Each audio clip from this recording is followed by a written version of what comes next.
शायरी के पार्ट्स कितने हैं तो क्लियर कर दीजिए लोगों को, कि लोगों ज्यादातर लोगों को पता नहीं होता, तो शायर भूल जाते कि भाई हमको शायरी इलाका है जहाँ पर अगर कोई सही सलाम भी कर दिया ना तो बहुत बड़ी बात है। वाकई में शेर व अदब इससे किसी को कोई लेना देना नहीं। तो ऐसे माहौल में रहने के बावजूद मजा नहीं आता। तो आप अपने तरफ से बताइए कि आसिफ मुनव्वर क्या है। तो अदब से जुड़ा रखा और मुझसे काम लिया।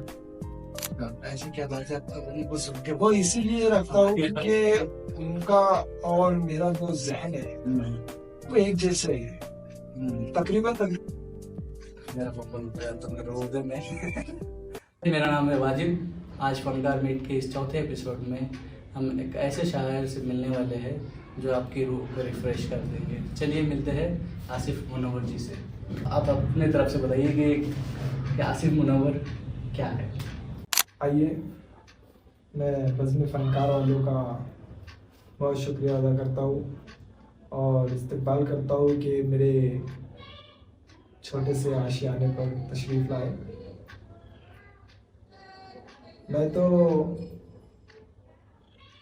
बहुत ही छोटा सा शायर हूँ, बस कुछ अल्फाज लिख लेता हूँ। मैंने 4 मिसरे कहा था कि ये 4 मिसरे मेरी शख्सियत और मेरी शायरी की अक्कासी करते हैं। 4 मिसरे मेरी शायरी बयान करेंगे कि मैं किस तरह से शायरी लिखता था। अभी तो थोड़ा चेंज हो गया, बट मेरी जो शुरुआत थी वो कैसे थी और मेरी सोच कैसी थी कि मैं किस ज़ावियों से और मेरे जो ख़यालात होते हैं वो कौन से किस एंगल के होते हैं। मैंने 4 मिसरे कहा था कि मैं अपनी बात का हरदम अलग मफ़हूम लेता हूँ। मैं अपनी बात का हरदम अलग मफ़हूम लेता हूँ। मेरा दिल टूटता है तब खुशी से झूम लेता हूँ।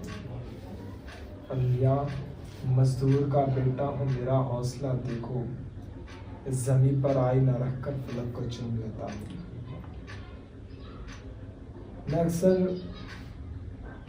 मजदूर, गरीबी, बेबसी, इनको ये जो मौज़ूआत है, ये जो मज़मून है, इनको अपनी शायरी के कालिब में डालने की कोशिश करता हूँ। और मैं इसीलिए भी करता हूँ क्योंकि मैं भी एक बहुत ही गरीब तबके से ताल्लुक़ रखता हूँ और मैंने बेबसी, गुर्बत, इन तमाम को अपनी आँखों से देखा है, महसूस किया है, जिस वजह से मेरी शायरी ऐसी होती है। और मैं जब शायरी करता हूँ तो आसिफ मुनव्वर जी, जैसे कि हम जानते हैं कि शायरी जो है वो डिफरेंट पार्ट्स में लोग कहते हैं, उसको डिफाइन अलग करते हैं। शायरी के पार्ट्स कितने हैं तो क्लियर कर दीजिए लोगों को, कि लोगों ज़्यादातर लोगों को पता नहीं होता, बस शायर भूल जाते हैं कि भाई हमको शायरी आती है, चार नुक्ते लिख लेते हैं, ख़त्म हो जाता है। उनको बेसिक्स नहीं पता होता, ज़्यादातर लोगों को बेसिक्स बताइए क्या है शायरी। शायरी खेल नहीं है जिसे बच्चा खेलता। इसके लिए हमें हमारे जिस्म का खून निचोड़ना पड़ता। जब हमारे जिस्म का खून कलम के ज़रिए कागज़ पर उतरता है तब शायरी होती है। एक बात बताता हूँ मैं कि आजकल के जो नौजवान हैं वो सिर्फ मोहब्बत को लेकर शायरी कर रहे हैं। एक कॉन्सेप्ट बन गया वर्ल्ड वाइड। हाँ, सिर्फ मोहब्बत को लेकर जो शायरी कर रहे हैं कि हाँ हम मोहब्बत करते हैं, हम हमारे महबूब के लिए। इसे अगर मैं बयान करूँ तो बहुत ज़्यादा वक्त हो जाएगा, मगर मुख्तसर मैं बता रहा हूँ कि रदीफ और काफिया होना बहुत ज़रूरी है। अगर हम कुछ लिख रहे हैं तो रदीफ काफिया होना बहुत ज़रूरी है। बैर का मसला ऐसा है कि हम अगर किसी उस्ताद को बताएं तो वो हमें सिखा देगा, मगर हमें उससे पहले उस्ताद के पास जाने से पहले रदीफ काफिया सीखना पड़ता है। अगर हमें रदीफ काफियों का इल्म नहीं है तो हम उस्ताद के पास भी नहीं जा सकते। उस्ताद कहता है बेटे जा पहले सीख कर आ, पहले जान शायरी क्या है, उसके बाद मेरे पास आ। क्योंकि अक्सर ऐसा होता है, जैसे मैं भी पहले ऐसा किया करता था कि ख्याल लिखता था और कहता था कि हाँ ये मेरा शेर है, मगर जब मैंने शायरी सुना पढ़ा तब मुझे पता चला कि उसके अंदर कुछ कॉमन पॉइंट्स होते हैं। जैसे कोई गज़ल या फिर 4 मिसरे होते हैं, 4 मिसरों में पहले दूसरे मिसरे में जो आखिरी एक जैसे हम अल्फाज आते हैं, हम आवाज़ वाले अल्फाज, उन्हें रदीफ कहते हैं। और उसी के साथ उससे पहले पहले जो अल्फाज आते हैं जिससे शेर में दम पैदा होता है, उसे काफिया कहते हैं। और कवाफी जो होते हैं तो वो 3 किस्म के होते हैं। एक होते हैं हल्के जो इजी होते हैं, जिनको हम आम अल्फाजों में सूती काफिये कहते हैं। सूती काफिये सिर्फ आखिरी हर्फ को लेकर चलने का नाम होता है। इसके अंदर अच्छे काफिये भी होते हैं और बेहतरीन काफी भी होते हैं। ज़्यादा से ज़्यादा अल्फाज हरफों को मिलकर काफिया तैयार होना, जो बहुत बेहतरीन होते हैं। रदीफ सभी को पता है एक जैसी होती है, रदीफ चेंज नहीं होती कभी। हाँ कुछ गज़लें ऐसी होती है जो जिसके अंदर रदीफ नहीं होती, काफ़ी होते हैं, तो उसे मुरद्दिफ गज़ल कहते हैं। चलिए इसका एक एग्जांपल हो जाए। किस चीज़ का एग्जांपल चाहिए आपको? बहुत सभी का एक एग्जांपल हो जाए, जैसे कि लोग समझ पाए कि भाई ये चीज़ को ये कहते हैं कि भाई ये है। जैसे एक शेर है, मेरे बदन का लहू जब लगान भरता है तभी ये फिक्र का पंछी उड़ान भरता है। ये 2 मिसरे हैं, इसके अंदर जो भरता है, मेरे बदन का लहू जब लगान भरता है तभी ये फिक्र का पंछी उड़ान भरता है। तो लगान और उड़ान काफिया है, और भरता है जो दोनों में एक जैसे हम आवाज़ वाले हैं, तो वो रदीफ है। इसके अलावा जो हर्फ इल्लत होता है, या हम कहेंगे शुतुरगुरबा होता है, तो उसके अंदर ऐसा होता है कि जैसे एक शेर है जिसमें 2 मिसरे हैं, उसमें हम पहले मिसरे में इस्तेमाल करते हैं हमारे महबूब के लिए या किसी के भी लिए, हम करते हैं इस्तेमाल के तेरे लिए, ठीक है। फिर दूसरे मिसरे में इस्तेमाल करते हैं कि आपका, तुम्हारा, ये जो होता है इसके उसके। और फिर ये ज़बान जब अदब के लहजे में आ जाती है तो फिर आप, तुम, हम, ये इस्तेमाल जब दोनों एक साथ एक शेर में पेश किए जाते हैं, उसे वो गलती है, अब वो उसे कहते हैं शुतुरगुरबा। इसके अलावा तो शायरी में बहुत सी चीज़ें हैं जो हम जिंदगी भर भी अगर सीखें ना तो कम है। प्रोसेस बहुत बड़ी शायरी है, हमें ज़िंदगी कम पड़ जाती है शायरी सीखने के लिए। हाँ जो एक शायर होता है कि मैं हम हाँ कह सकते हैं कि ये शायर है, ख्याल वाला नहीं, शायर है। ऐसे गज़लों के बारे में बताओ। कैसी गज़लें? जो कोई भी गज़ल हमको तो सारी चल जाती है। अच्छा, मुझे खासकर तो मैं शायरों को पढ़ता नहीं हूँ, मैं खासकर शायरों को पढ़ता नहीं। नहीं, आपकी शायर गज़लें जो है जो आपने सीखा है वही हमको सीखना है। अच्छा, जो आपने खुद से सीखा है, जो मेरी गज़लें हैं, मेरी गज़लें बहुत ही आम होती है, ज़्यादा हाई लेवल की नहीं होती है। यही कि आसपास के जो मंजर है उन्हीं को देखकर शायरी करता हूँ, और वही मेरी गज़लें। ये ऐसी भी है जो अपने गुर्बत और ये सारे टॉपिक पकड़े हुए हैं क्या, और आपने लव वगैरह सब ऐसा नहीं है कि मैंने मोहब्बत को, इश्क को, लव को साइड में रखा, ऐसा नहीं है। मैं इस पर अभी भी शायरी करने लगा हूँ जब से मुझे मोहब्बत हुई थी। जब तब तक खुद से ना हो तब तक हाँ, नहीं करना।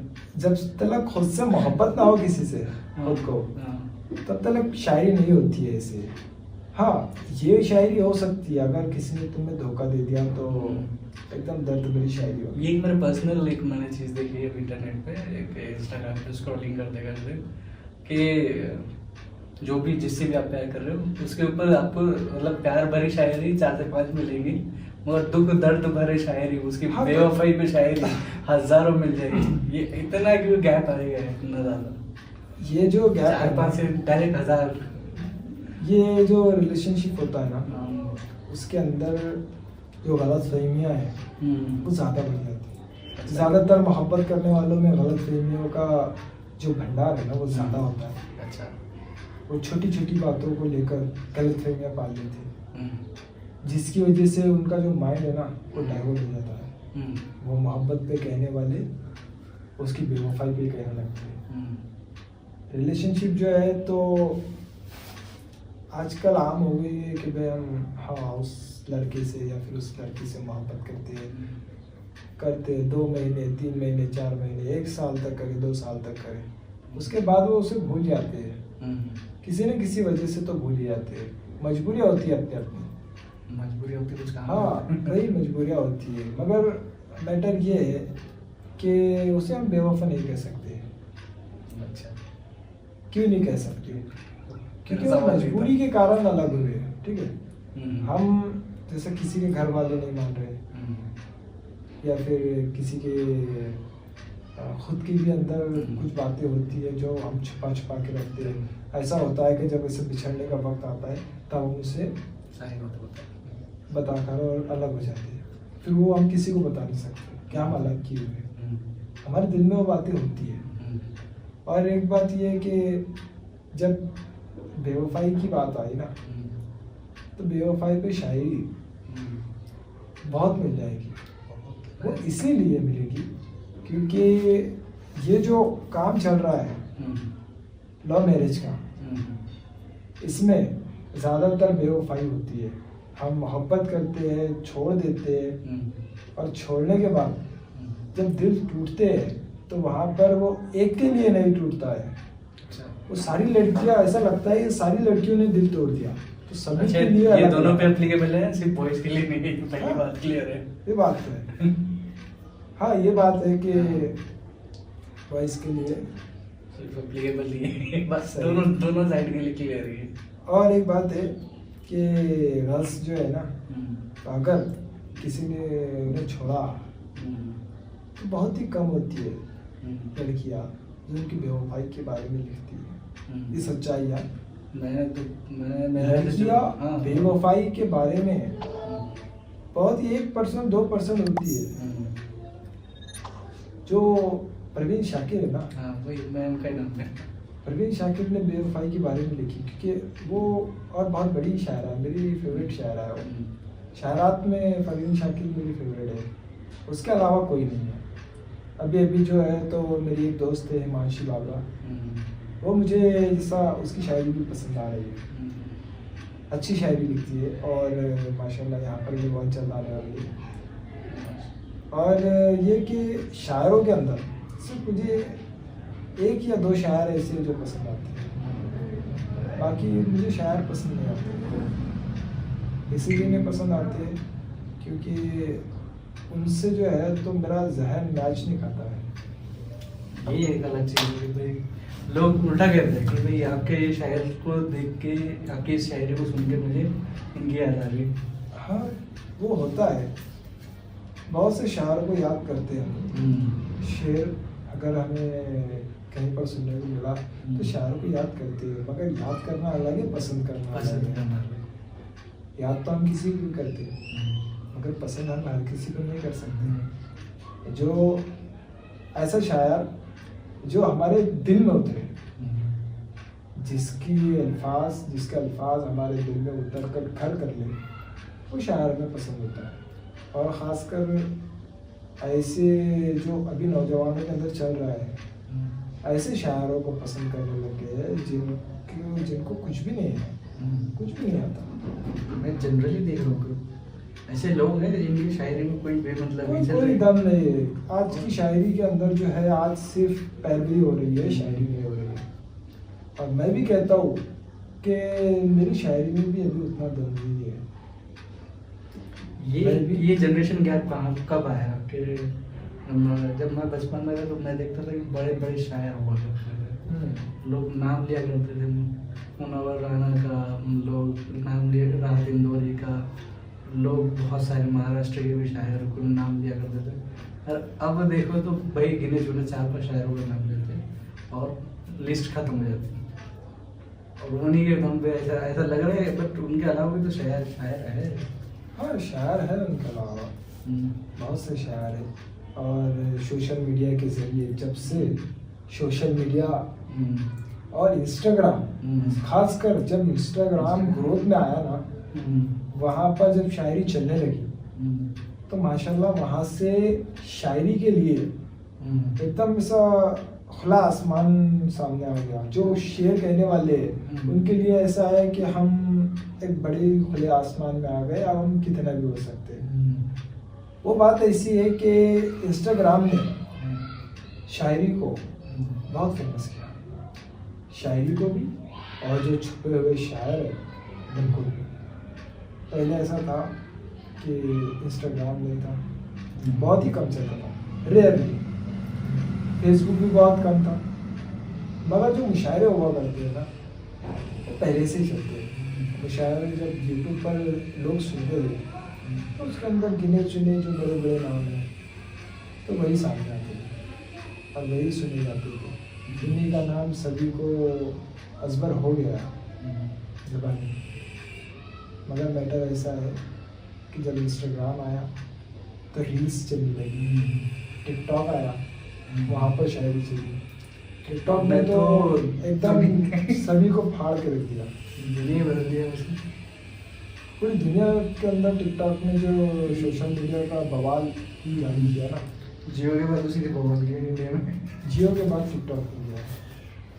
और ये दो चीज़ें हैं जिन्होंने शायरी को एक मंच दिया, मंच दिया है, ये प्लेटफॉर्म दिया है कि जो नए कहने वाले हैं, जिनको उस्तादों की ज़रूरत है, या फिर ये कि जो हम अपने ख़यालात पेश करना चाहते हैं वो भी सामने आए।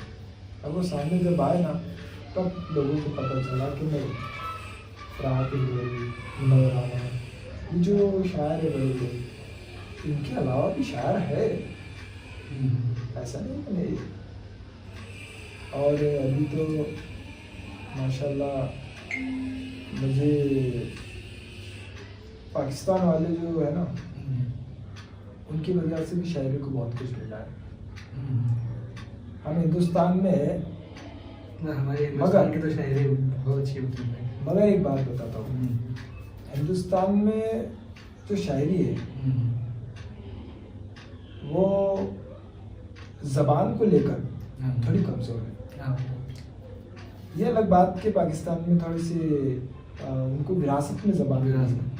मगर मैं एक बात ये भी कहूँगा कि पाकिस्तान में अगर ये जो तहजीब वाफ़ी है, मेहर नज़मी है, ये अली ज़रीर है, इनको कह दो मोहब्बत को साइड में रखकर शेर कह के बताए,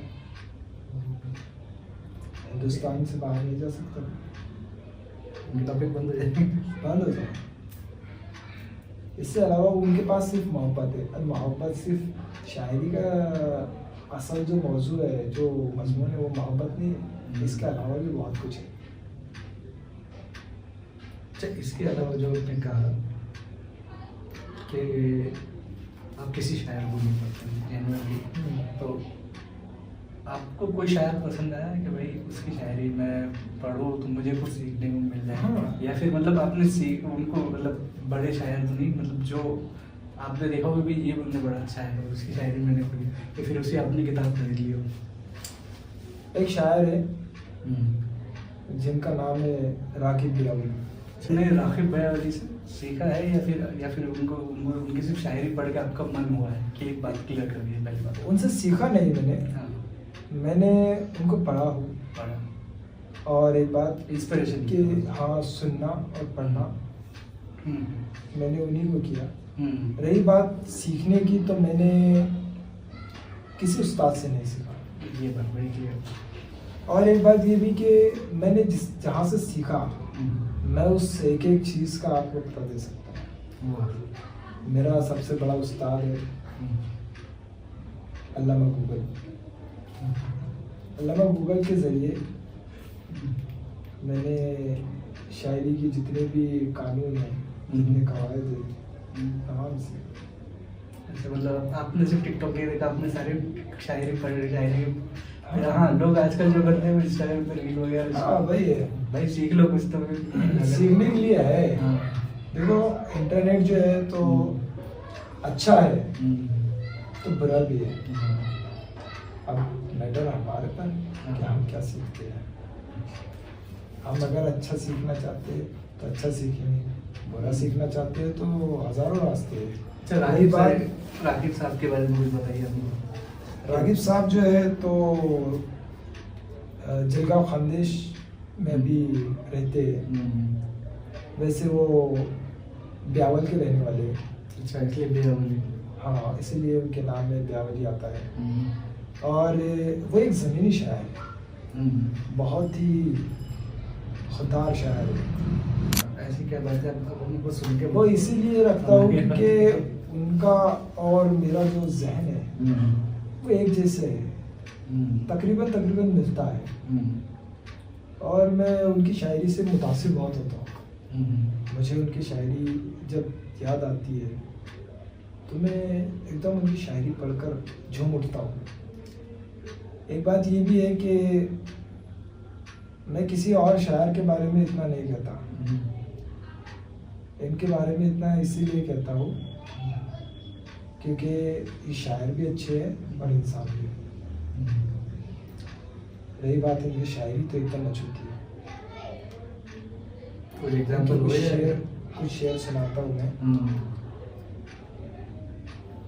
इनकी एक गज़ल है कि नहीं था कोई भी किरदार, खाली हाथ लौट आया। गया था मैं भी कल बाजार, खाली हाथ लौट आया। कमाई देती है दिन भर की एक बीमार को मैंने, बहुत अच्छा लगा इस बार, खाली हाथ लौट आया। और जरूरत खींच कर लाई ये मेरे शहर तक मुझको, अना का मसला था यार, खाली हाथ लौट आया।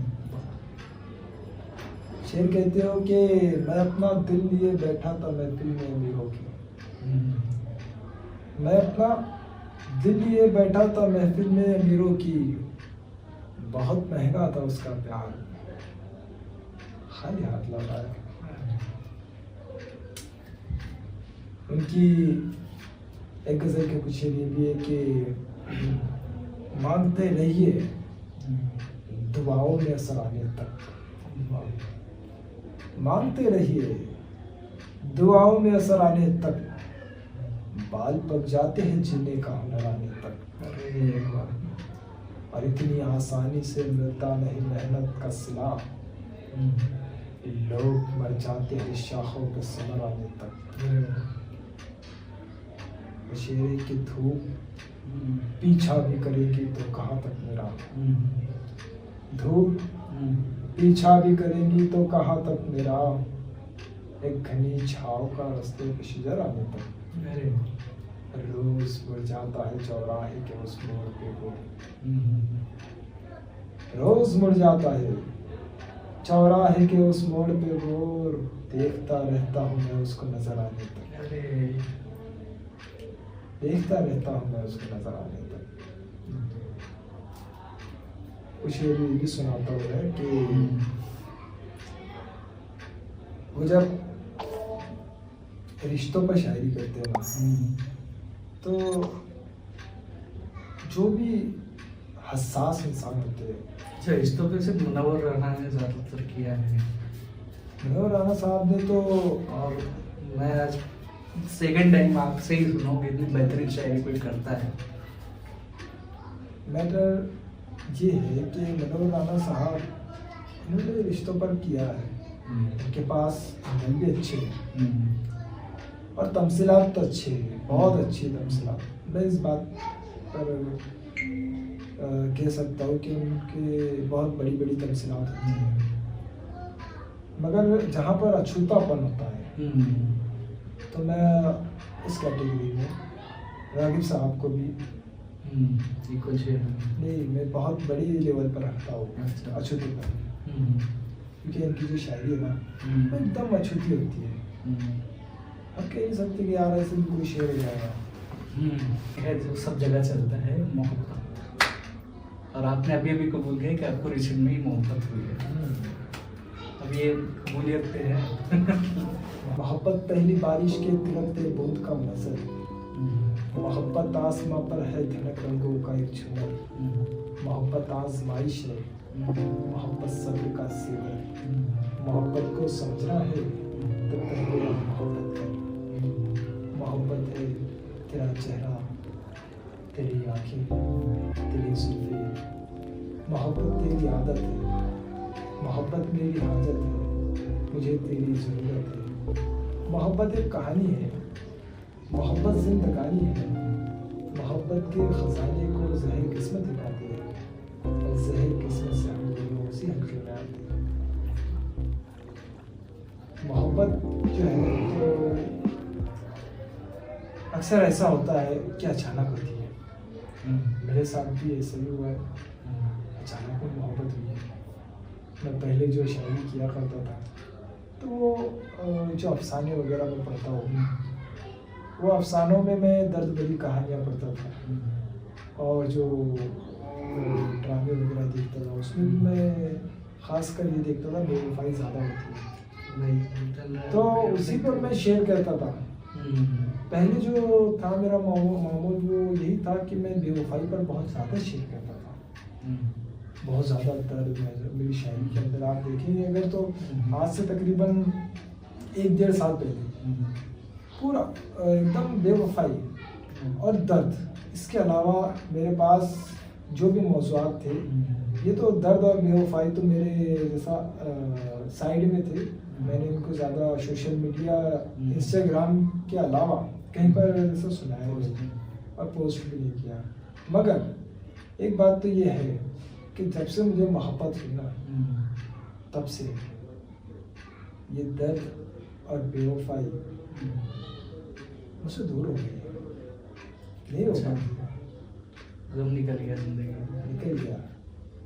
मैं कहता हूँ, मैं मेरी मोहब्बत के लिए मैंने मतलब ये कहा था कि